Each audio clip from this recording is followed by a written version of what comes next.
భీముడు ఉమ్, మంచి ఉమ్. బలశాలిగానే బలశాలి అందరికీ తెలుసు.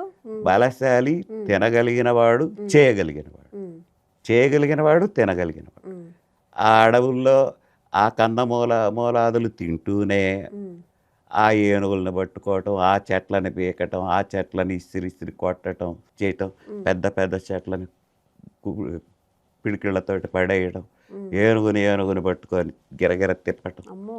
ఉమ్, మరి లేకపోతే రేపు వచ్చే మహాభారత యుద్ధం మామూలు వాళ్ళతో కాదు, ఇంకా చాలా వీరులు ఉంటారు. ఉమ్, సాధన చేసుకున్నాడు. ఉమ్, అదిగాక ఆ అరణ్యవాసంలో వాళ్ళకి భీముడు పెద్ద అండ.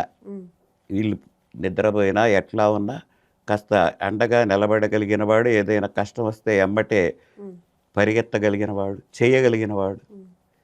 అరణ్యవాసంలో చాలామంది రాక్షసులను కూడా చంపాడు. ఉమ్, అందుకని భీముడు కూడా అన్నమాటకి జవదాటకుండా అన్నమాట ప్రకారం అన్నట్టు కాకుండా మనకి రేపు ఫ్యూచర్కి అవసరం ఇది ఉమ్, యుద్ధం వస్తే. అతనికి ఒకటి ఉంది ఎప్పుడు మనసులో, దుర్యోధన మీద కక్ష.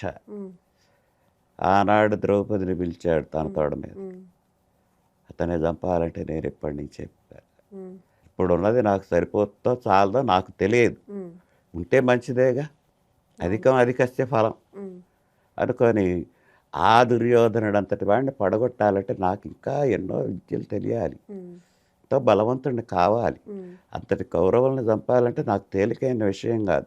అదిగాక రోజు కొంతమంది చెప్పిన కౌరవులు 100 మందిని ఆయనే ఉమ్, చంపాడు. ఉమ్. కాబట్టి అక్కడ తనకి సంబంధించిన ఆ సమయంలో తను అట్లా డెవలప్ అయినాడు, శారీరక దృఢత్వం వాటితోటి.